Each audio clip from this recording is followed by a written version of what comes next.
Madam, ഈ Kottayam medical കോളേജിലുണ്ടായ വിഷയം ഇന്ന് നടന്നൊരു സംഭവം. കാലങ്ങൾക്ക് മുമ്പ് അത് സംഭവിച്ചിരുന്നു, ഇത് സംഭവിച്ചിരുന്നു എന്നുള്ളതാണോ അധികാരത്തിലിരിക്കുന്നവർ ഇത് നോക്കേണ്ടവരുടെ മറുപടി ജനത്തിന് നൽകേണ്ടത്? അതായത് എൻ്റെ ഇതിലൊരു അഭിപ്രായം വെച്ചിട്ടുണ്ടെങ്കിൽ കേന്ദ്ര സർക്കാർ പൊതുവായിട്ട് നമ്മുടെ ഈ ആഗോളവൽക്കരണ നയങ്ങളുടെ ഭാഗമായി ആരോഗ്യ മേഖലയിൽ നിന്ന് എല്ലാ സർക്കാരുകളും സംസ്ഥാന സർക്കാരുകളടക്കം പിന്മാറിയിട്ടുണ്ട്. പിന്മാറിയിട്ടുണ്ട്.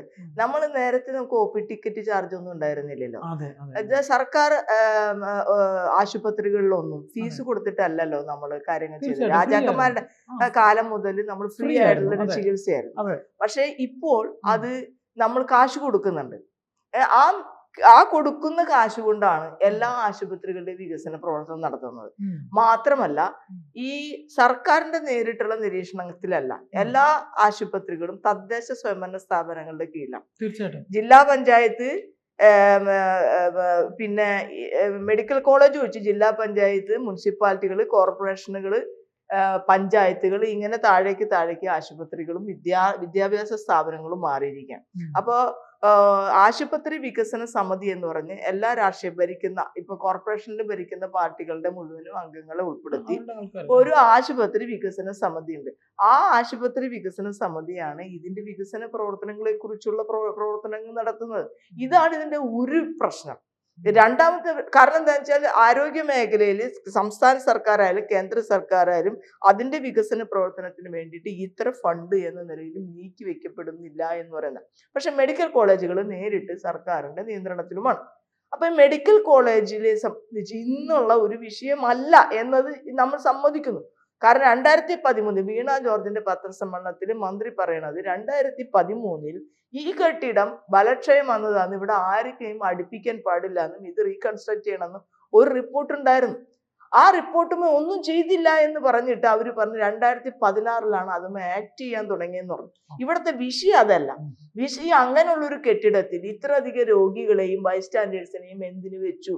അവിടെ രോഗികൾ, ബൈസ്റ്റാൻഡേഴ്സ്, പിന്നെ ഈ കുട്ടികൾ, അതായത് ഡോക്ടേഴ്സ്, പഠിക്കാൻ വരുന്ന കുട്ടികൾ എല്ലാവരും ഈ കെട്ടിടത്തിൽ ഉണ്ടായിരുന്നു. അതാണ് സത്യാവസ്ഥ മൂടിവെച്ചതിന്റെ ഏറ്റവും വലിയ പ്രശ്നം എന്നാണ്. അതല്ല, ആ സത്യാവസ്ഥ മൂടി വെക്കാതിരുന്നെങ്കിൽ ഈ ജീവൻ ഒരുപക്ഷെ നഷ്ടപ്പെട്ടില്ലായിരുന്നു. ഒരാളായി പോയത്. അതില് ആ മെഡിക്കൽ കോളേജിലെ ഒരു വിദ്യാർത്ഥി പറഞ്ഞു വെച്ചിട്ടുണ്ടെങ്കിൽ എല്ലാ നിലയിലും ആളുകളുണ്ട് ഈ കെട്ടിടത്തിന്റെ. അതിന്റെ ഈ ഒരു ഭാഗത്ത് ഒരു ശൗചാലയം ഉള്ളത്, ആ ശൗചാലയവും പ്രവർത്തിക്കുന്നതാണ്. അവിടെ എല്ലാവരും അവിടെയാണ് ശൗചാലയത്തിൽ പോകുന്നത്. ആ കെട്ടിടത്തിലുള്ളത് ശുചിമുറി. അപ്പൊ ആ സ്ത്രീയും അവിടെയാണ് പോയത്. മനസ്സിലായി? ആ കെട്ടിടം, ആ മുറിയും അതിനോടനുബന്ധിച്ച് ഭാഗങ്ങളുമാണ് ഇടിഞ്ഞു വീണത്.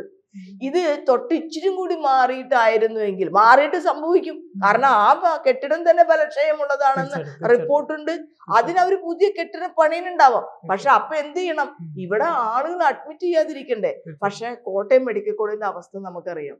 ഈ രോഗികൾ ഈ ജില്ലയിലെയും സമീപ ജില്ലകളിലെയും മുഴുവൻ രോഗികളും ഒരു ഉയർന്ന ചികിത്സയ്ക്ക് വേണ്ടി വരുന്നത് അവിടെയാണ്. കാരണം ഏറ്റവും മിടുക്കരായിട്ടുള്ള ഡോക്ടർമാരാണ് അവിടെ ഉള്ളത്. അതുകൊണ്ട് തന്നെ ഇപ്പൊ നമ്മളൊരു ഏതൊരു രോഗിയുടെ കരുതൽ, ഞാനൊരു ഉറക്കാണ്, കിളിരൂർ കേസുമായിട്ട് ബന്ധപ്പെട്ടുകൊണ്ട് അന്ന് സംഭവങ്ങൾ ഉണ്ടായില്ല. അപ്പോഴും നമ്മൾ കോട്ടയം മെഡിക്കൽ കോളേജിൽ വിദഗ്ധരായിട്ടുള്ള ഡോക്ടേഴ്സിനെയാണ് നമ്മൾ പാനലിൽ ഉൾപ്പെടുത്തി അവിടെ എക്സ്പെർട്ടായിട്ട് നമ്മൾ വെച്ചത്. അങ്ങനെ എല്ലാ കേസുകളിലും ഏറ്റവും എക്സ്പെർട്ടൈസ് ആയിട്ടുള്ള ഒപ്പീനിയൻ പറയാൻ കഴിയുന്ന എക്സ്പീരിയൻസ് അവിടുത്തെ ഡോക്ടേഴ്സിനുണ്ട്. ഇപ്പൊ ഡോക്ടർ ഹാരിസ്, അദ്ദേഹമാണല്ലോ ആദ്യത്തെ തുടങ്ങി വെക്കുന്നത്. അദ്ദേഹം സൂചന നൽകി കഴിഞ്ഞപ്പോ ഇതിന്റെ നമ്പർ 1 എന്ന് പറയുന്നതിനെ തകർക്കാൻ വേണ്ടി ചില ആളുകൾ ബോധപൂർവ്വം ശ്രമിച്ചു എന്ന് പറഞ്ഞാണ് ചെയ്യുന്നത്. അയാളെ വിമർശിക്കുകയാണ്.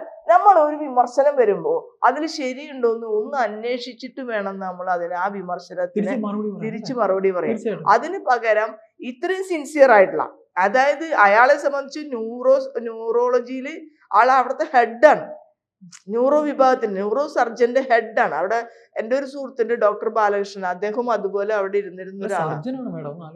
അതാ പറഞ്ഞ, അതിന് ഹെഡാണ് അയാൾക്ക് ഈ ലോകത്ത് എവിടെ പോയാലും ഹൈ സാലറിയോടുകൂടി ജീവിക്കാം. അയാൾ ആദ്യം മെഡിക്കൽ കോളേജിൽ വരുന്നത് രോഗിയായിട്ടാണ്. രോഗിയായിട്ടാണ്. 17ാമത്തെ വയസ്സിൽ വൃക്ക രോഗിയാണ്. പിന്നെ പ്രീ ഡിഗ്രി കഴിഞ്ഞ് അദ്ദേഹം പഠിച്ച് ഡോക്ടറായിട്ട് അവിടെ തന്നെ തൻ്റെ സേവനം കൊടുക്കണമെന്നുള്ള കൃത്യമായിട്ടുള്ള നിലപാടോടു കൂടിയാണ് അയാൾ അവിടെ പ്രവർത്തിക്കുന്നത്.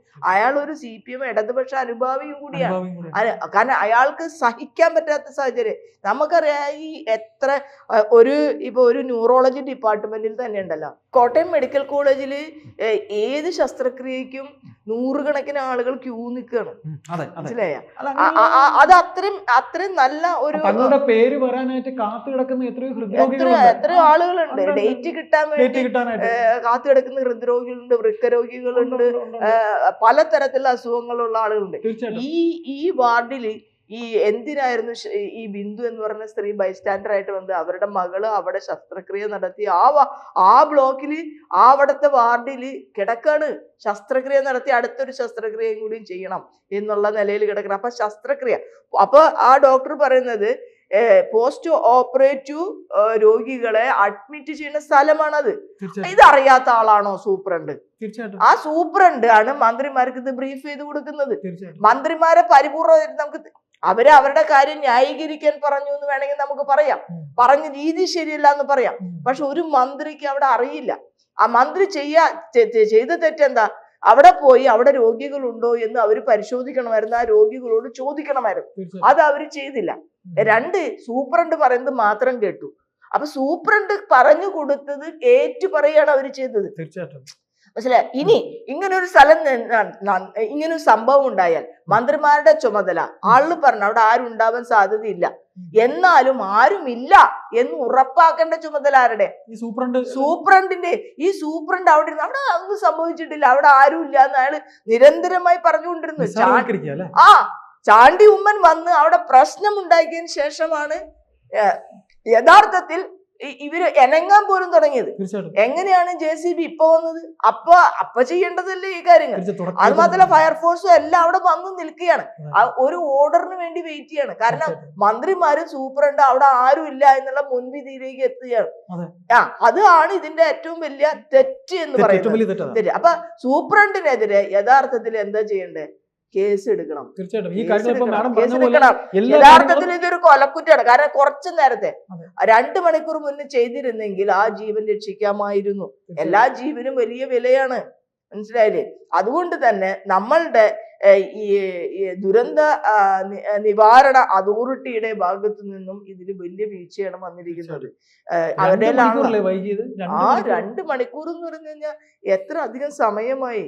ഒരു ജീവൻ നഷ്ടപ്പെടാൻ എത്ര സമയം? എന്ത് ആധികാരികമായിട്ടാണ്? അല്ല, എന്നിട്ട് ആദ്യം മുതൽ അവര് ആധികാരികമായി ഇവിടെ ആരുമില്ല എന്ന് അവര് പ്രഖ്യാപിച്ചു. ഈ സംഭവം ഈ ആരുമില്ല എന്ന് പറയുന്നതിന് മുൻപ് അവിടെ ഒരു വാർഡുണ്ടോ, അവിടെ ഒരു രോഗികളുണ്ടോ, അവിടെ ആരെങ്കിലും അഡ്മിറ്റ് ചെയ്തിട്ടുണ്ടോ എന്ന് പരിശോധിക്കേണ്ട മിനിമം ഉത്തരവാദിത്വം അവർക്കുണ്ടായിരുന്നു. നമ്മൾ അങ്ങനെയല്ല ഒരു വിഷയത്തിന് അഭിപ്രായം പറയാം. ഒരാൾ പറഞ്ഞു ഇവിടെ ആരും ഉണ്ടാവാൻ സാധ്യത, അങ്ങനെ പറഞ്ഞാണോ? ഞങ്ങൾ ഒന്ന് നോക്കട്ടെ, ഞങ്ങൾ രോഗികളോടൊക്കെ ഒന്ന് ചോദിച്ചിട്ട് അതൊന്ന് വിസിറ്റ് ചെയ്തിട്ടല്ലേ വന്നിട്ടല്ലേ ഒരു അഭിപ്രായം പറയുന്നത്. അങ്ങനെയല്ല. വാസവൻ മന്ത്രിയാണ് ഇത് ശരിക്കും പറഞ്ഞു കഴിഞ്ഞാൽ വഷളാക്കിയത്. അതിനുശേഷം ഈ മരിച്ചതിന് ശേഷം പത്രസമ്മേളനം നടത്തുമ്പോഴും അയാളുടെ മുഖത്തിന്റെ ഭാവം ഇതിന്റെ നിസ്സാരവൽക്കരിക്കുന്ന ഒരു രീതിയാണ്. ശ്രദ്ധിച്ചല്ലോ, പണ്ട് നടന്ന കാര്യമൊക്കെയാണ് പറഞ്ഞതല്ലേ? പണ്ട് നടന്ന കാര്യങ്ങളല്ലല്ലോ, 10 വർഷമായി നമ്മൾ ഭരിക്കുകയാണ്. അതാണല്ലോ അതിന്റെ ഒരു പ്രധാനപ്പെട്ട കാര്യം.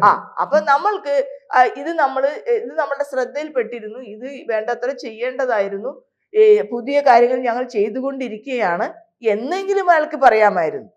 പിന്നെ ഇതിൽ അവർക്ക് ആർക്കും ഒന്നും പറയാൻ പറ്റാത്ത ഒരു വിഷയമുണ്ട്. ഈ ഇടിഞ്ഞു പൊളിഞ്ഞ കെട്ടിടം 2013 വീണ ജോർജിനെ കൊണ്ട് പറയാൻ വാസവൻ അനുവദിക്കുന്നുണ്ടായിരുന്നില്ല. കാരണം അവർ കുറച്ച് സത്യങ്ങൾ പറഞ്ഞു. കാരണം 2013 തന്നെ ഇവിടെ അഡ്മിറ്റ് ചെയ്യുന്ന ഒരു റിപ്പോർട്ടുണ്ട്. ആ 2016 അതിന്റെ പേരിൽ ഇവര് തന്നെ ഒരു നടപടി എടുത്തിട്ടുണ്ട്. അത് ഇവര് പറഞ്ഞു, അറിയാതെയല്ല, അവര് സത്യസന്ധമായി പറഞ്ഞു. ഇപ്പോഴും അവരെ സംബന്ധിച്ച് അവരൊരു സാധാരണ സ്ത്രീയല്ലേ. ഇപ്പൊ എല്ലാവരും അവർ കുറ്റപ്പെടുത്തുന്നതൊക്കെ ഉണ്ടാവാം, പക്ഷെ അവരൊരു സാധാരണ സ്ത്രീ തന്നെയാണ്. ഇപ്പൊ മീഡിയ മേഖലയിൽ പ്രവർത്തിച്ചു എന്ന് പറഞ്ഞാലും അവർ അതുകൊണ്ട് തന്നെയാണ് അവർക്ക് അതിലൊരു ടെൻഷൻ വന്നത്.